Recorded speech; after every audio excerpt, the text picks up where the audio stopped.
السلام علیکم۔ میں آپ کو سنا رہی ہوں انسپکٹر نواز خان کی ایک کرائم سٹوری جس کا نام ہے دلہن کا سوالی۔ ایک بدنصیب شخص کی دردناک کہانی۔ ایک چالاک اور بے غیرت شخص نے اس کے جذبات سے کھیل کر اس کا دل توڑ دیا۔ اسے محبت کا دھوکہ دیا گیا۔ وہ اپنی برباد محبت کا انتقام ہر عورت سے لینا چاہتا تھا۔ اس کا انتقام جنون کی شکل اختیار کر گیا۔ میں رامپور کے کرشن ٹاؤن تھانے میں تھا۔ بلال شاہ حسب معمول میرے ساتھ تھا۔ بظاہر اس کا میرے ساتھ کوئی رابطہ نہیں تھا۔ اس نے جب مجھے کوئی خبر پہنچانی ہوتی تو رات کو میرے گھر آتا تھا۔ ایک روز وہ صبح سویرے آ دھمکا۔ اس کی زبانی پتہ چلا کہ اکبر ٹاؤن کی نازش اسٹریٹ میں ایک سنگین واردات ہو گئی ہے۔ تفصیل بتاتے ہوئے اس نے کہا کہ دیوندر نامی ایک شخص کے گھر رات کو چور گھس آئے ہیں۔ انہوں نے نہ صرف گھر کا صفایا کر دیا ہے بلکہ جاتے جاتے دیوندر کی بیوی پر تیزاب بھی پھینک گئے۔ اس کا چہرہ جھلس گیا ہے اور وہ اس وقت ہسپتال میں ہے۔ میں نے بلال شاہ سے دیوندر کے بارے میں پوچھا تو وہ بولا گلی میں پان سگریٹ کی دکان کرتا ہے، اچھا آدمی نہیں ہے۔ اکثر لوگوں کا خیال ہے کہ وہ بیوی کی کمائی کھاتا ہے۔ میں نے تو یہاں تک سنا ہے کہ اس کی بیوی خاندانی طوائف ہے۔ فی الحال یقین سے تو کچھ نہیں کہا جا سکتا، لیکن حالات سے اندازہ ہوتا ہے کہ جلسنے والی دیوندر کی کماؤ بیوی ہی ہے۔ بلال شاہ سے بات چیت کے بعد میں تھانے پہنچا تو سائل پہلے سے آئے بیٹھے تھے۔ لمبی مونچھوں والے ایک دبلے پتلے شخص کو دیکھ کر مجھے فوراً اندازہ ہو گیا کہ یہی دیوندر ہے۔ اس کی انگلیاں پان کے پکے رنگ میں رنگی ہوئی تھی۔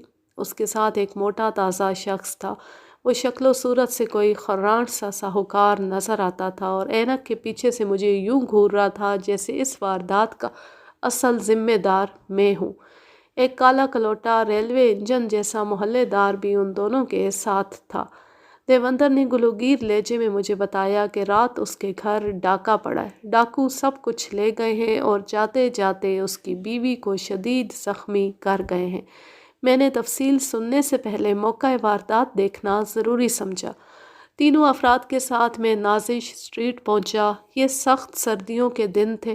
9 بجے تھے لیکن دھوپ ابھی منڈیروں سے نیچے نہیں اتری تھی۔ ایک 2 منزلہ مکان کے سامنے لوگوں کا ہجوم تھا۔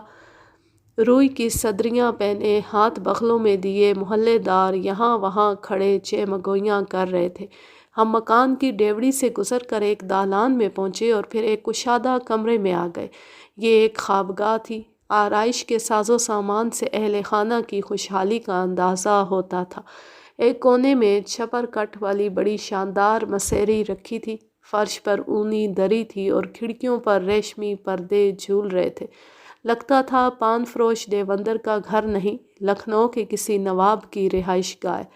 بلال شاہ کی کہی ہوئی کماؤ بیوی والی بات 100% درست ثابت ہو رہی تھی۔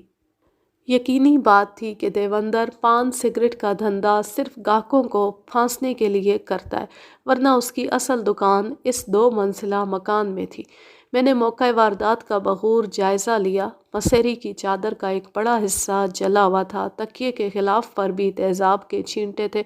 کمرے کی چیزوں کو الٹ پلٹ کیا گیا تھا۔ ایک بڑا ٹرنک کھلا ہوا تھا اور اس میں سے نکالے جانے والے ریشمی کپڑے ادھر ادھر بکھرے ہوئے تھے۔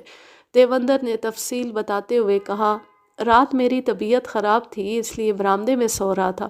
میری بیوی رجنی اس کمرے میں اکیلی تھی۔ مجھے نیند نہیں آ رہی تھی اس لیے سگریٹ پر سگریٹ پی رہا تھا۔ کوئی 11 بجے کا وقت تھا جب مجھے اندر سے کھٹ پٹ کی آواز آئی۔ میں نے سمجھا شاید رجنی کسی کام سے اٹھی ہے۔ تھوڑی دیر بعد رجنی بڑے زور سے چلائی۔ میری چارپائی دروازے کے پاس ہی تھی۔ میں دروازہ کھول کر اندر گیا تو رجنی چارپائی سے نیچے گری ہوئی بری طرح تڑپ رہی تھی۔ میں نے لائٹ جلا کر اس کا چہرہ دیکھا۔ وہ چہرہ ہاتھوں میں دبائے چیخ رہی تھی، ہائے میری آنکھیں، میری آنکھیں۔ میں نے دیکھا کمرے میں زبردست افراتفری مچی ہوئی ہے اور سرہانے کی طرف ایک کھڑکی جو شام کو میں نے خود اندر سے بند کی تھی کھلی ہوئی ہے۔ میں بھاگ کر کھڑکی میں پہنچا، باہر نظر دوڑائی لیکن گلی میں کوئی نہیں تھا۔ رجنی کی چیخیں سن کر ہمارے پڑوسی بھی جاگ اٹھے۔ تھوڑی دیر میں کئی افراد اکٹھے ہو گئے اور ہم رجنی کو تانگے میں ڈال کر ہسپتال لے گئے۔ راستے میں رجنی سے پوچھتا رہا کہ یہ کیسے ہو گیا، لیکن وہ کچھ نہ بتا سکی، بس یہی کہتی رہی کہ وہ سوئی ہوئی تھی، اسے کچھ پتہ نہیں ہے۔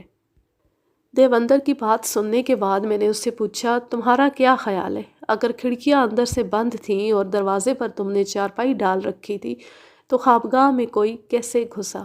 دیوندر کی نظریں خود بخود روشن دان کی طرف اٹھ گئیں۔ وہ بولا، مجھے خود سمجھ نہیں آ رہی جناب، وہ دیکھیں، روشن دان کی جالی اکھڑی ہوئی ہے، لیکن یہاں سے کوئی کیسے اندر آ سکتا ہے؟ دیوندر کی بات ٹھیک تھی، روشن دان مخروطی شکل میں تھا، یعنی باہر سے کھلا اور اندر کی جانب سے تنگ۔ ایسے روشن دان ان دنوں اکثر بنائے جاتے تھے۔ یہ بات ماننے والی نہیں تھی کہ اس تنگ روزن میں سے کوئی شخص کمرے میں گھس سکتا ہے۔ مجرم یا مجرمان کو باہر کی جالی اکھاڑنے کے بعد یقیناً مایوسی ہوئی ہوگی اور انہوں نے کمرے میں داخل ہونے کے لیے کوئی اور راستہ اختیار کیا ہوگا، لیکن اور راستہ کون سا تھا؟ میں نے چاروں طرف نگاہ دوڑائی، کچھ سمجھ میں نہیں آیا۔ اب دو ہی صورتیں ہو سکتی تھیں، دیوندر جھوٹ بول رہا تھا یا پھر وہ بھول رہا تھا کہ اس نے گلی میں کھلنے والی کھڑکی اندر سے بند کر دی تھی۔ عین ممکن تھا کہ کھڑکی کھلی رہ گئی ہو یا اس کی چٹکنی صحیح طور پر نہ لگ سکی ہو اور مجرم یا مجرمان کو اندر گھسنے کا راستہ مل گیا۔ دری پر قدموں کے نشانات کا کوئی سوال ہی نہیں تھا، باہر کی گلی بھی پختہ تھی۔ میں نے ساری کھڑکی کھلوا کر کمرے میں اچھی طرح روشنی کی اور ہر چیز کا غور سے جائزہ لیا، ساتھ ساتھ میں دیوندر سے سوالات بھی کرتا جا رہا تھا۔ دیوندر نے بتایا کہ چوری ہونے والی چیزوں میں ایک قیمتی گراموفون، ایک کیمرہ اور ریڈیو بھی شامل ہے۔ اس کے علاوہ رجنی کے قیمتی کپڑے اور میک اپ کا سارا سامان بھی غائب ہے۔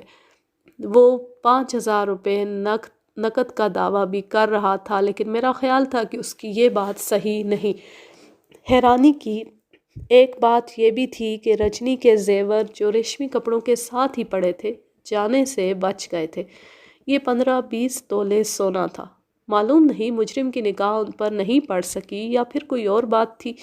میں نے موقع پر موجود افراد سے تفصیلی بیان لیے اور میرا محرر تیزی سے بیان قلم بند کر کے ان پر دستخط کرواتا رہا۔ یہ سارے بیان ملتے جلتے ہی تھے۔ واردات کے بعد سے سب سے پہلے دیوندر خود موقع پر پہنچا تھا۔ اس کے بعد دیوندر کا ایک چھوٹا بھائی بھولا آیا تھا، پھر پڑوسی خیر دین اور ارجن سنگھ پہنچے تھے، اس کے بعد دیگر محلے والے آ گئے تھے۔ ان سب نے رجنی کو دری پر لوٹ پوٹ ہوتے اور چیختے چلاتے دیکھا تھا۔ کمرے کی ایک کھڑکی کھلی ہوئی تھی اور چیزیں بکھری ہوئی تھی۔ ان بیانات کے بعد رجنی کا بیان لینا بھی ضروری تھا۔ ہم ہسپتال پہنچے۔ وہ انتہائی نگہداشت کے وارڈ میں تھی۔ چہرہ اور ایک کندھا پٹیوں میں جکڑا ہوا تھا اور وہ مسلسل کرا رہی تھی۔ بڑی دشواری سے میں نے اس کا بیان لیا، لیکن اس بیان میں کچھ بھی نہیں تھا۔ میرا خیال تھا کہ وہ کسی نہ کسی پر شک کا اظہار کرے گی، مگر یہ خیال غلط ثابت ہوا۔ کراتے اور سسکتے ہوئے وہ بولی، مجھے کچھ پتہ نہیں میرے ساتھ کیا ہوا اور کس نے کیا۔ میں سوئی ہوئی تھی، ایک دم لگا کسی نے آنکھوں میں پسی ہوئی مرچیں ڈال دی ہیں۔ میں آنکھوں پر ہاتھ رکھ کر چیخنے چلانے لگی۔ دروازہ کھلا اور میرا شوہر دیوندر اندر آ گیا۔ تھوڑی دیر بعد لوگ مجھے تانگے میں ڈال کر یہاں لے آئے۔ مصروبہ کا بیان لے کر ہم تھانے لوٹ آئے۔ تھانے میں میرے ASI نے 2 کام کے بندوں کو بلا کے بٹھا رکھا تھا۔ یہ دونوں ناسک اسٹریٹ کے معززین تھے۔ ایک تو وہی خیر دین تھا جو دیوندر کا پڑوسی بھی تھا، اس کے علاوہ ایک قریبی مندر کا پجاری رام داس بیٹا تھا۔ ان دونوں نے تنہائی میں مجھ سے کھل کر بات کی۔ ایک طرح ان دونوں کی رائے پورے محلے کی رائے تھی۔ اس رائے کے مطابق رجنی اول درجے کی فاحشہ اور دیوندر پرلے درجے کا بے غیرت تھا۔ دونوں نے محلے داروں کا ناک میں دم کر رکھا تھا۔ بڑے دھڑلے کے ساتھ شریفوں کی آبادی میں کنچر خانہ کھولے ہوئے تھے۔ انہیں بہت دفعہ منع کیا گیا، لیکن ایک سود خور سیٹھ بھاگل بائی ان کی پشت پناہی کر رہا تھا، لہٰذا وہ اب تک محلے میں ٹکے ہوئے تھے۔ یہ بھاگل بائی وہی شخص تھا جو تھانے میں دیوندر کے ساتھ رپورٹ لکھوانے آیا تھا۔ یہ کوئی پیچیدہ واردات نظر نہیں آتی تھی۔ زیادہ امکان اس بات کا تھا کہ رجنی کے کسی دل جلے عاشق نے اس سے کوئی پرانا بدلہ چکایا ہے۔ عین ممکن تھا کہ گھر میں گھسنے والے افراد ایک سے زیادہ ہوں۔ پہلے انہوں نے کمرے کا قیمتی سامان گھر سے باہر پہنچایا، پھر سوئے پڑے فتنے کو تیزاب سے داغدار کیا اور نکل گئے۔ میرے خیال میں مجرم تک پہنچنا کچھ زیادہ مشکل نہیں تھا، لیکن مسئلہ یہ تھا کہ ابھی تک رجنی یا اس کے شوہر نے کسی پر شک کا اظہار نہیں کیا تھا۔ شاید وہ اپنا شک بتانے سے پہلے کچھ سوچنا سمجھنا چاہتے تھے۔ یہ بھی ممکن تھا کہ وہ محلے ہی کے کسی شخص پر شک کا اظہار کرنا چاہتے ہوں۔ بہرحال جو کچھ بھی تھا 1-2 دن میں سامنے آنے والا تھا۔ میں نے کچی رپورٹ درج کرنے کے بعد تفتیش اپنے سب انسپکٹر کے سپرد کر دی اور اسے کہا کہ وہ پوری احتیاط سے چھان بین کرے۔ 2 دن بعد ایک اور واقعہ رونما ہوا اور اس کے ساتھ ہی اس کیس نے ایک بالکل نیا رخ اختیار کر لیا۔ معاملہ ایک دم اتنا الجھ گیا کہ مجھے دوسرے کام چھوڑ کر ساری توجہ اس طرف دینی پڑی۔ یہ واقعہ بھی تیزاب پھینکے جانے کا تھا۔ نشانہ ایک 20-21 سالہ لڑکی بنی تھی۔ لڑکی کا نام شمائلہ تھا اور وہ کالج اسٹوڈنٹ تھی۔ یہ واردات میرے تھانے کی آخری حدود میں ہوئی۔ یہ ایک فیشنیبل آبادی تھی، چھوٹی بڑی کوٹھیاں بنی ہوئی تھیں، مسلمان یہاں زیادہ تعداد میں تھے۔ اس واردات کی اطلاع صبح 9 بجے تھانے پہنچی۔ میں بھاگم بھاگ موقع پر آیا۔ یہ واردات بھی خوابگاہ میں ہوئی تھی۔ ملزم خوابیدہ لڑکی پر تیزاب پھینک کر نکل بھاگا تھا۔ شمائلہ کے والد عطا محمد صاحب ریلوے میں اعلیٰ افسر تھے۔ گھر میں 7-8 افراد کے علاوہ ایک چوکیدار اور 3 ملازم بھی تھے، لیکن ان میں سے کوئی بھی مجرم کو کوٹھی میں داخل ہوتے یا باہر نکلتے دیکھ نہیں سکا تھا۔ واردات صبح سویرے 3 اور 4 بجے کے درمیان ہوئی۔ شمائلہ اپنے چھوٹے بھائی رضوان کے ساتھ گیلری میں سوئی ہوئی تھی۔ رات سوتے وقت وہ دروازے اور کھڑکیاں بند کر لیتے تھے، لیکن رات کسی وقت رضوان پیشاب کے لیے اٹھا اور اس کو دروازہ بند کرنا یاد نہیں رہا۔ تقریباً 3:30 کا وقت تھا۔ شمائلہ کے والد مارننگ واک کے لیے بیدار ہو چکے تھے۔ اچانک انہیں گیلری کی طرف سے چیخوں کی آواز آئی۔ وہ بھاگم بھاگ اوپر پہنچے۔ دروازہ چوپٹ کھلا تھا، بتی جل رہی تھی۔ شمائلہ فرش پر بیٹھی چیخ رہی تھی اور رضوان اسے سنبھالنے کی کوشش کر رہا تھا۔ خوش قسمتی سے لڑکی کا چہرہ بچ گیا تھا، تاہم کندھا اور ایک پہلو بری طرح جل گئے تھے۔ وہ اس وقت ہسپتال میں نیم بے ہوش پڑی تھی۔ عطا صاحب اور ان کے اہل خانہ نے عقل مندی کا ثبوت دیتے ہوئے موقع کی گواہیوں کو ملیا میٹ نہیں کیا تھا۔ میں نے اپنے سامنے گیلری کا دروازہ کھلوایا اور اندر داخل ہوا۔ جلے ہوئے چمڑے اور تیزاب کی بو کمرے میں بھری تھی۔ مختلف چیزیں ادھر ادھر بکھری تھیں۔ ایک طرف انگریزی فلمی رسالہ پڑا تھا، اس کے آدھے صفحے جلے ہوئے تھے۔ پاس ہی ٹینس بال اور ریکٹ وغیرہ پڑے تھے۔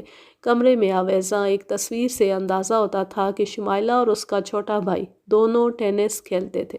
سفید نیکر میں شمائلہ کی سڈول ٹانگیں پھنسی پھنسی نظر آ رہی تھیں۔ وہ بڑی بے تکلفی سے بھائی کے گلے میں باہیں ڈالے کھڑی تھی۔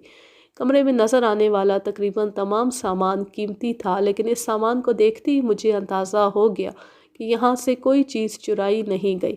اس لحاظ سے یہ واردات طوائف رجنی والی واردات سے مختلف ہو جاتی تھی۔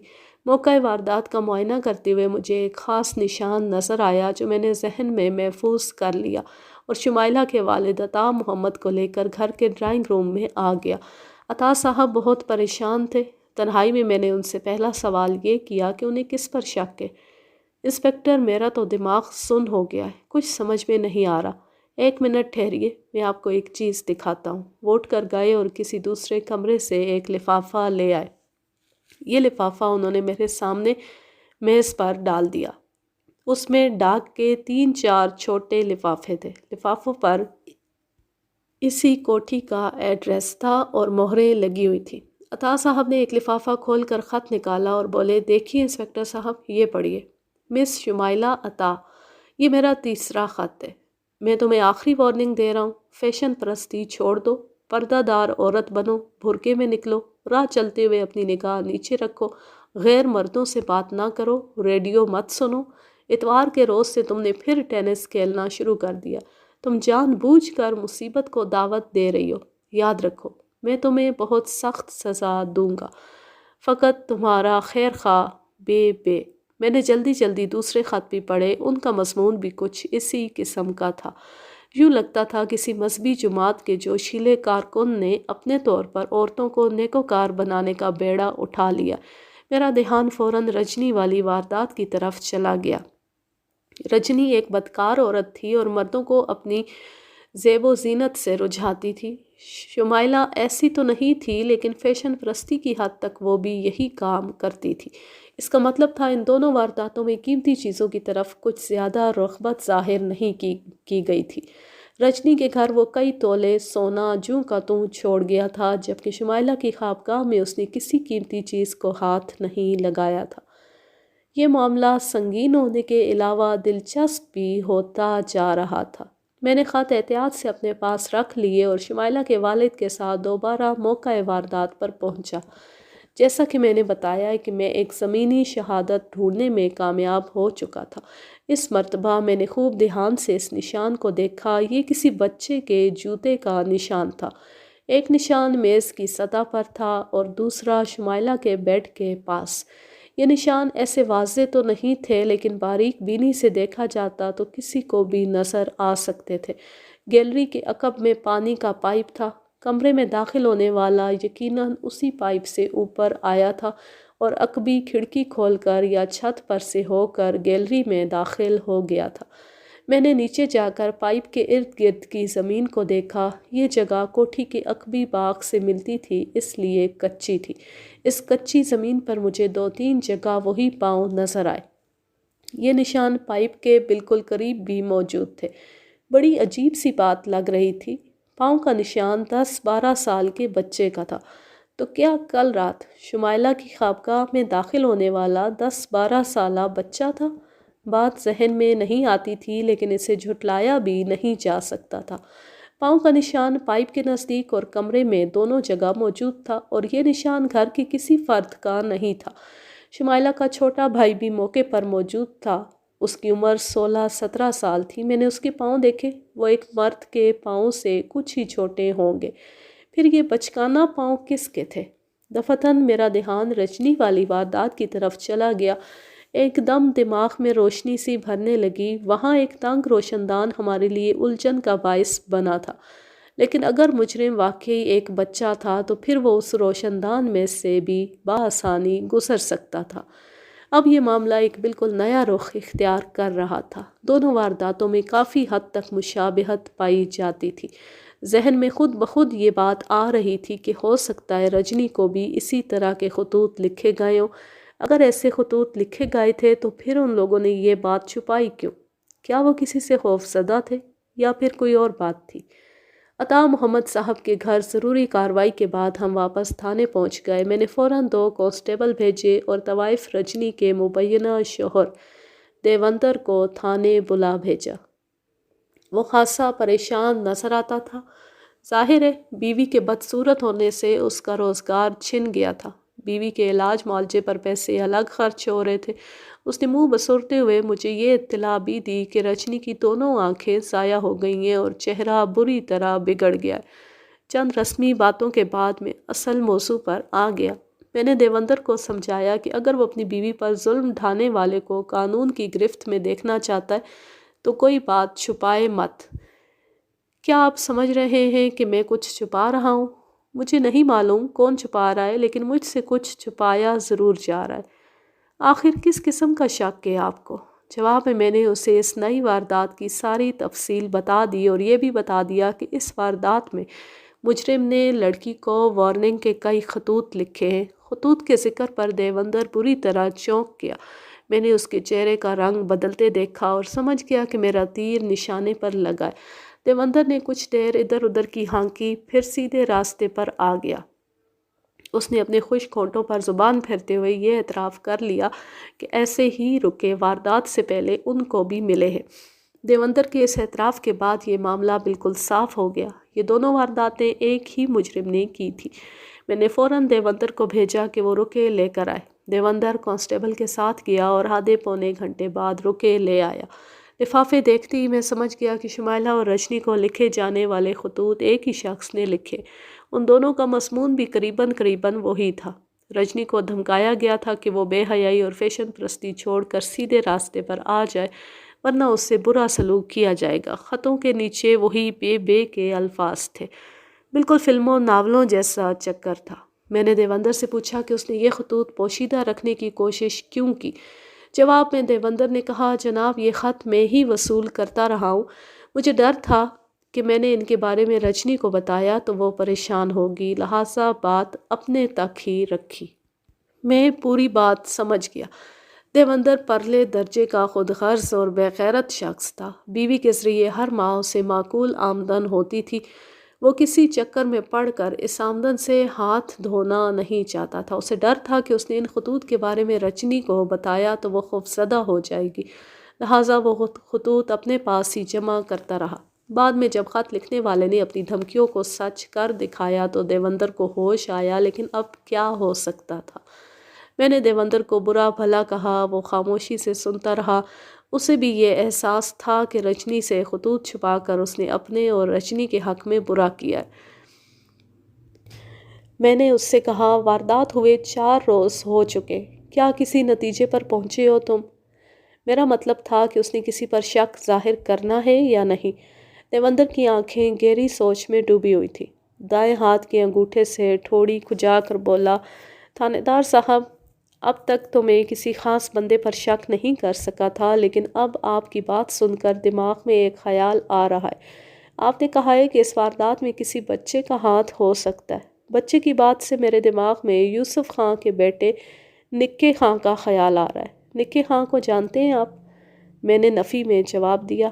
دیوندر بولا، بڑا اکھڑ منڈا ہے جی، بلکہ منڈا تو لگتا ہی نہیں، پورا بدماش لگتا ہے۔ 12 سال کی عمر میں 2 دفعہ جیل کی ہوا کھا آیا ہے۔ اس کا ایک چاچا شوکی خان اس کا بیڑا غرق کر رہا ہے، کہہ رہا ہے کہ میں نکے خان کو اس کے باپ کی طرح اول درجے کا بدماش بناؤں گا۔ اپنے ساتھ اسے جوئے خانے میں لے جاتا ہے اور شراب پلاتا ہے۔ میں یہ باتیں سن کر حیران ہوا۔ یوسف خان کا نام تو میں نے اچھی طرح سنا ہوا تھا۔ 2 برس پہلے تک وہ علاقے کا سب سے نامی گرامی بدماش تھا، لیکن پھر ایک لڑائی میں اس کے سر پر کلہاڑی لگی، جس کے نتیجے میں وہ پہلے اسپتال اور پھر قبر میں پہنچ گیا۔ چند روز بعد اس کی بیوی بھی صدمے سے چل بسی۔ یوسف کے بھائی شوکی خان کو بھی میں اچھی طرح جانتا تھا۔ بھائی کی طرح وہ بھی نامی گرامی بدماش تھا۔ اب دیوندر نے بتایا تھا کہ وہ اپنے کم عمر بھتیجے کو بدماشی کے گر سکھانے میں مصروف ہے۔ تمہارے دماغ میں نکے خان کا نام کیسے آ گیا؟ بات تو بڑی عجیب سی ہے، لیکن آپ اس کی تصدیق محلے داروں سے بھی کر سکتے ہیں۔ شوکی خان نکے کو کم عمری میں ہی مکمل بدماش بنا دینا چاہتا ہے۔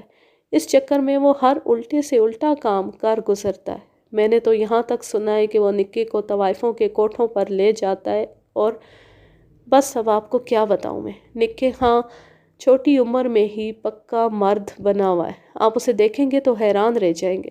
2-3 ماہ پہلے اس نے رجنی کو کہیں بازار میں دیکھ لیا، بس وہیں سے اس کے پیچھے لگ گیا۔ رجنی کہتی ہے کہ وہ اس کے پیچھے گھر تک آیا، سارے راستے میں سگریٹ پیتا رہا اور مردوں کی طرح رجنی پر آوازیں کستا رہا۔ اس کے بعد میں نے 2-3 مرتبہ اسے اپنے گھر کے پاس منڈلاتے دیکھا۔ اسے دیکھ کر غصہ بھی آتا تھا اور حیرانی بھی ہوتی تھی۔ اتنی سی عمر میں وہ پکا لوفر بن چکا ہے۔ بچوں کی شکایت بڑوں سے کی جاتی ہے، لیکن میں اس کی شکایت کس سے کرتا؟ چاچا ہی اس کا سب سے معتبر بزرگ ہے اور وہی اسے بدماشی کے داؤ پیچ سکھا رہا ہے۔ اب آپ نے بچے کی بات کی ہے تو میری آنکھوں میں مسلسل نکے خان کی شکل گھوم رہی ہے۔ میں نے محسوس کیا کہ دیوندر کے لہجے میں دبا دبا جوش اور غصہ ہے۔ اتنے میں میرا ایک ASI بھی آ گیا۔ وہ شوکی خان کے علاقے کا ہی رہنے والا تھا۔ میں نے اس سے نکے خان اور اس کے چچا شوکی خان کے بارے میں پوچھا۔ نکے خان کا نام سن کر ASI نے بھی کانوں کو ہاتھ لگائے۔ بولا، جناب وہ تو ایک آفت کا گھر ہے، پوری بستی کا ناک میں دم کر رکھا ہے اس نے۔ رمضان کے پہلے روزے جیب کاٹتے ہوئے پکڑا گیا تھا، 3 مہینے جیل کی ہوا کھا کر بقرعید پر واپس آیا۔ اس سے پہلے ایک ہم عمر لڑکے کی آنکھ نکال دی تھی اس نے۔ ہر روز کوئی نہ کوئی کارنامہ انجام دیتا ہے، بس کچھ نہ پوچھئے اس کا، اپنے باپ کے کام کو بڑی ترقی دے گا۔ اب اس لڑکے اور اس کے چاچے سے ملاقات ضروری ہو گئی تھی، لیکن ایک بات میری سمجھ میں نہیں آ رہی تھی۔ اگر فرض کر لیا جاتا کہ دونوں وارداتوں میں کمرے میں گھس کر تیزاب پھینکنے والا یہ نکے خان تھا، تو خط کس نے لکھے تھے؟ نکے خان، اس کے چاچے یا کسی اور کو کیا ضرورت تھی ایسے دینداری کے خط لکھنے کی؟ وہ تو لوفروں کی منڈلی تھے۔ ایسے لوگ عورتوں کو پردے کی نصیحت کرنے والے خط نہیں لکھتے، صرف محبت نامے لکھتے یا بلیک میل کرتے ہیں۔ بہرحال رجنی کا شوہر لڑکے پر شک کا اظہار کر رہا تھا۔ میں نے ضروری سمجھا کہ ایک بار اس فتنے کی صورت دیکھ لی جائے۔ جیسا کہ میں نے بتایا ہے، وہ شہر کا جنوبی تھانہ تھا۔ میں نے متعلقہ تھانے دار سے رابطہ قائم کیا اور نکی خان کو اس کے چاچے سمیت تھانے بلا لیا۔ نکی خان کا چاچا مجھے تھوڑا بہت جانتا تھا، لہٰذا میرے بلاوے پر وہ بغیر کسی اعتراض کے آ گیا۔ نکی خان بھی اس کے ساتھ تھا۔ وہ 12-13 سال کا ایک گورا چٹا لڑکا تھا، آنکھیں چینیوں جیسی اور ناک کافی پھولی ہوئی تھی۔ وہ دیکھنے میں ہی جھگڑالو نظر آتا تھا۔ چاچے کی طرح اس نے بھی 2 گھوڑا بوسکی کا لمبا کرتا اور تلے دار گول ٹوپی پہن رکھی تھی۔ ان دنوں علاقے میں یہ بدماشوں کا خاص لباس تھا۔ چاچے بھتیجے نے بڑے پھنے خانی انداز میں سلام کیا اور مونڈے گھسیٹ کر بیٹھ گئے۔ میں دلچسپی سے اس نومولود بدماش کو دیکھنے لگا۔ وہ ذرا بھی گھبرایا ہوا نہیں تھا۔ شوقی خان نے بے تکلفی سے کہا، ہاں صاحب جی، کس طرح یاد کیا ہم نوکروں کو؟ تمہارے اس شاگرد کی بڑی مشہوری سن رہا تھا، سوچا ذرا دیدار ہی کر لوں۔ شوقی خان مسکرانے لگا، کان سے سگریٹ نکال کر سلگایا اور دھواں چھوڑتے ہوئے بولا، آپ اصل بات بتائیں صاحب جی، ہماری فکر نہ کریں، ہم تو گھر سے ہر مصیبت کے لیے تیار ہو کر آئے۔ یعنی تمہارا مطلب ہے میں تمہیں گرفتار کر لوں گا؟ ہمارا آپ کا یہی تو ایک رشتہ ہے جی، ورنہ ہماری شکل دیکھنا کون گوارا کرتا ہے؟ میرا خیال ہے اس دلے نے کافی کان بھرے ہیں آپ کے۔ ویسے بائی دا وے کیا کہتا ہے وہ خنزیر کا بچہ؟ میں سمجھ گیا کہ وہ رجنی کے شوہر دیوندر کا ذکر خیر کر رہا ہے۔ وہ تھا بھی ان گالیوں کے قابل۔ میں نے شوقی خان سے کہا، یہ تو چور کی داڑھی میں تنکے والی بات ہے۔ تم نے کیسے اندازہ لگایا کہ میں تم سے دیوندر کے بارے میں بات کروں گا؟ اس بات کو جانے دیں جی آپ، ہمیں بھی کئی پشتیں ہو گئی ہیں بدماشی میں پیر رکھے ہوئے۔ پتہ چل جاتا ہے کہ سرکاری گھر میں طلبی کیوں ہوئی ہے۔ اگر سمجھ ہی گئے ہو تو پھر کچھ بتا بھی دو۔ اس حرامی نے آپ کو کیا بتایا ہے؟ اس نے تو کچھ نہیں بتایا۔ ہاں مجھے اپنے طور پر پتہ چلا ہے کہ تمہارا یہ 2 دانت کا بدماش دیوندر کے گھر کے پھیرے لگاتا رہا ہے۔ بازار میں اعلانیہ کہتا تھا کہ میں رجنی کوٹھے والی کو اغوا کر کے لے جاؤں گا۔ تو آپ کا خیال ہے کہ اس نے رجنی کے گھر میں گھس کر اس پر تیزاب پھینکا ہے؟ یہ کوئی ایسی نہ ہونے والی بات بھی نہیں ہے۔ تم اس کو جو اعلیٰ تربیت دے رہے ہو، یہ کوئی بھی کارنامہ انجام دے سکتا ہے۔ کل کلاں یہ تمہیں بھی قتل کر ڈالے تو مجھے کوئی حیرانی نہیں ہوگی۔ لڑکا خود اعتمادی سے ٹانگ پر ٹانگ چڑھائے بیٹھا تھا اور اپنی سلیم شاہی جوتی کو مسلسل حرکت دے رہا تھا۔ یوں لگتا تھا وہ ہماری باتوں کو کوئی خاص اہمیت نہیں دے رہا۔ شوقی خان لاپرواہی سے بولا، آپ تو بادشاہوں والی بات کرتے ہیں جی، اتنے سے بچے پر اتنا بڑا الزام لگا رہے، کوئی سنے گا بھی تو ہنسے گا۔ ہنسے گا نہیں، روئے گا تمہاری عقل پر۔ تم نے اس بچے کو بچہ نہیں رہنے دیا۔ اس پر کسی وقت کوئی بھی الزام لگ سکتا ہے، اور میں جو الزام لگا رہا ہوں وہ بے وجہ نہیں ہے۔ میں نے موقع واردات سے ثبوت اٹھائے۔ رجنی کے گھر میں روشن دان سے مجرم اندر داخل ہوا۔ وہ اتنا چھوٹا ہے کہ اس عمر کا بچہ ہی اس میں سے گزر سکتا ہے۔ اب جو تازہ واردات ہوئی ہے اس میں مجرم کا کھرا ملا ہے، اور وہ کھرا نکی خان کی عمر کے بچے کا ہے۔ گفتگو کے دوران میری نگاہیں مسلسل نکی خان کا چہرہ دیکھ رہی تھی۔ کچھ بھی تھا، بہرحال وہ بچہ تھا۔ اس کے چہرے کے تاثرات بہت کچھ بتا سکتے تھے۔ شوقی خان نے میری بات کا جواب دیتے ہوئے کہا، تو آپ کہنا چاہتے ہیں کہ دیوندر کے گھر گھسنے والا ایک بچہ نکے کے سوا اور کوئی نہیں ہو سکتا؟ فی الحال تو مجھے یہی محسوس ہو رہا ہے، لیکن مجھے کچھ اور محسوس ہو رہا ہے۔ میرا خیال ہے آپ کو اپنے تھانے کے حالات کا کچھ زیادہ پتہ نہیں۔ شاید آپ کا متعلقہ مخبر بوٹی وغیرہ پیتا ہے۔ اگر آپ کو کسی بچے پر ہی شبہ ہے تو پھر اس سے پہلے آپ کو حافظ انیس احمد کی خبر لینی چاہیے۔ یہ حافظ انیس احمد کون ہے؟ اسی لیے تو میں کہہ رہا ہوں کہ آپ کو اپنے تھانے کے خاص بندوں کا کچھ پتہ نہیں۔ حافظ انیس اس مسجد کا امام ہے جو نازش اسٹریٹ کے کمیٹی چوک والے سرے کی طرف ہے۔ حافظ انیس کو تم اس معاملے میں کیوں گھسیٹ رہے ہو؟ اس لیے کہ وہ رجنی اور اس کے فرضی شوہر کو نازش اسٹریٹ میں ایک پل بھی دیکھنا نہیں چاہتا تھا۔ یعنی تم کہنا چاہ رہے ہو کہ حافظ انیس نے اپنے کسی شاگرد کے ذریعے رجنی پر تیزاب پھینکوایا تاکہ وہ جسم فروشی نہ کر سکے؟ بالکل۔ حافظ انیس مسجد میں ایک دینی مدرسہ بھی چلاتا ہے۔ ڈیرہ غازی خان، پشاور، چکوال، میاں والی اور کئی دوسرے علاقوں کے 100-150 لڑکے حافظ کے پاس پڑھتے ہیں۔ میں یقین سے کہہ سکتا ہوں کہ اگر رجنی پر کسی بچے نے تیزاب پھینکا ہے تو وہ حافظ انیس کے شاگردوں میں سے ہوگا، لیکن ابھی تک کسی شخص نے مجھ سے ایسی بات نہیں کی، یہاں تک کہ رجنی اور دیوندر نے بھی حافظ انیس کا ذکر نہیں کیا۔ وجہ یہ ہے جناب کہ حافظ انیس نے سینے تک لمبی داڑھی رکھی ہوئی ہے، ماتھے پر محراب ہے اور ہونٹوں پر ہر وقت اللہ اللہ رہتا ہے۔ ہم بدماش لوگ ہیں، کریں تب بھی پکڑے جاتے ہیں، نہ کریں تب بھی۔ حافظ انیس جیسے لوگوں پر کوئی شبہ نہیں کرتا۔ کچھ بھی ہے، دیوندر اور رجنی کو تو اس پر شک ہونا چاہیے تھا۔ کیسے ہوتا شک؟ وہ میٹھی چھری ہے، اور میٹھی چھری کس کو بری لگتی ہے؟ وہ ایسا بھلا مانس آدمی ہے کہ آپ کے سامنے کسی کو قتل کر ڈالے تو آپ کہیں گے نہیں، میری آنکھوں کو دھوکا ہوا ہے۔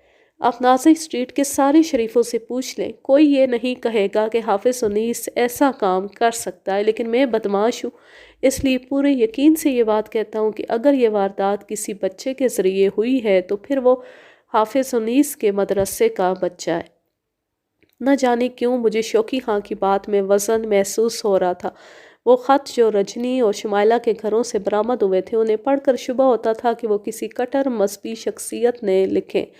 وہ عورتوں کی فیشن پرستی اور بہرہ روی سے سخت جھلایا ہوا ہے اور انہیں راہ راست پر لانا چاہتا ہے۔ یہ ناممکن نہیں تھا کہ وہ شخص حافظ انیس یا اس کا کوئی سینئر شاگرد ہو۔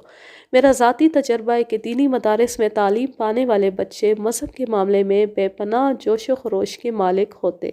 اگر ایک قابل استاد ان کے جوش و خروش اور والہانہ پن کو سلیقے سے استعمال کرے تو بڑے سے بڑا کام لے سکتا ہے، لیکن اگر انہیں تنگ نظری اور فرقہ واریت کی راہ پر ڈال دیا جائے تو خطرناک صورتحال پیدا ہو جاتی ہے۔ شوقی خان نے بڑی ہوشیاری سے میرے ذہن میں شک کا بیج بو دیا تھا۔ اب میں جب تک اس شک کو رفع نہ کر لیتا تفتیش کا آگے بڑھنا ممکن نہیں تھا۔ میں نے شوقی خان اور اس کے بھتیجے کو واپس بھیجنے کا فیصلہ کیا، لیکن اس سے پہلے میں نکے سے تنہائی میں چند سوال کرنا چاہتا تھا۔ میں نے شوقی خان سے باہر جانے کو کہا۔ میرا خیال تھا وہ پس و پیش کرے گا، لیکن ایسا نہیں ہوا۔ وہ فوراً اٹھ کر چل دیا۔ بچہ کتنا بھی پکا ہو بچہ ہی ہوتا ہے۔ پولیس کی ڈانٹ ٹپٹ پر وہ رونے لگتا ہے یا سب کچھ صاف صاف بتا دیتا ہے۔ میں نے نکے خان سے پوچھ گچھ شروع کی۔ شکل کی طرح اس خبیث کی گفتگو بھی افلاطونی تھی۔ یہ گفتگو کچھ اس طرح کی تھی: تیرا نام کیا ہے بچے؟ صاحب جی، ماں نے تو ادریس خان رکھا تھا، اب یار بیلی نکے خان کہتے ہیں۔ نکے خان، یہ مت سمجھو کہ مجھے کچھ پتا نہیں، میں صرف تمہارے چاچے کا دل دیکھ رہا تھا۔ پچھلے جمعے نازش اسٹریٹ میں جو کچھ ہوا مجھے سب پتا ہے۔ یہ بھی پتا ہے کہ تیزاب کون لایا تھا، رجنی کے گھر کی دیوار کس نے پھلانگی، اور اب چوری کا مال تم لوگوں نے کہاں چھپا رکھا ہے۔ اور اگر تم اپنی اور چاچے کی خیریت چاہتے ہو تو سب کچھ صاف صاف بتاؤ، ورنہ آج تمہیں یہاں بچانے کوئی نہیں آنے والا۔ لڑکے کے چہرے پر ایک لمحے کے لیے خوف کے سائے لہرائے، پھر وہ گردن اکڑا کر بولا، صاحب جی، میرا جواب وہی ہے جو میرے چاچے کا تھا۔ تم نے مجھے ہاتھ لگایا تو پھر لمبی دشمنی شروع ہو جائے گی، اور یہ مت سمجھنا کہ میں مار سے ڈر کر جھوٹا الزام اپنے سر لے لوں گا۔ جوان مار سے نہیں ڈرا کرتے، اور جو ڈر جائے وہ جوان نہیں ہوتا۔ کتنا بھی تیز ترار تھا لیکن تھا تو بچہ ہی۔ اس کی اتنی سی بات سے مجھے 100% یقین ہو گیا کہ تیزاب پھینکنے کی وارداتوں میں نکے خان یا شوقی خان کا کوئی ہاتھ نہیں۔ تو تم اپنے جرم سے انکار کرتے ہو؟ میں نے کوئی جرم نہیں کیا صاحب بہادر۔ لگتا تھا وہ ایک بڑک اور مارے گا، لیکن پھر ایک دم ارادہ بدل کر بولا، بس تم میرے چاچے کو بلا دو۔ اگر نہ بلاؤں تو تمہاری مرضی ہے، تم مائی باپ ہو۔ پر صاحب بہادر، میں یوسف خان کا پتر ہوں، اور سارا جگ جانتا ہے یوسف خان اپنا بدلہ نہیں چھوڑتا تھا۔ تو تم مجھ سے بدلہ لوگے؟ بس جی، تم میرے چاچے کو بلاؤ، خواہ مخواہ بچوں سے متھا نہ لگاؤ، بڑوں سے بات کرو۔ ابھی تو تم کہہ رہے تھے میں جوان ہوں، اور لوگ یہ بھی کہتے ہیں کہ تم جوانوں والی باتیں کرتے ہو۔ سنا ہے تم نے بھرے بازار میں رجنی سے کہا تھا، کتھے جا رہے ہو سونیو، حسن دی خیر تے پاؤ؟ کہا تھا تم نے یا نہیں؟ وہ سٹ پٹا کر رہ گیا۔ غالباً اسے سمجھ نہیں آ رہی تھی کہ خود کو جوان بتائے یا بچہ۔ میری بات نے اسے سخت مشکل میں ڈال دیا۔ اسے اس مصیبت سے نکالنے کے لیے میں نے سنتری کو آواز دی اور وہ اس کے چاچے کو اندر لے آیا۔ آج کے لیے بس اتنا ہی، اب میں لیتی ہوں آپ سے اجازت۔ جہاں رہیں خوش رہیں، شاد و آباد رہیں، ہنستے مسکراتے رہیں۔ اللہ حافظ، اللہ نگہبان۔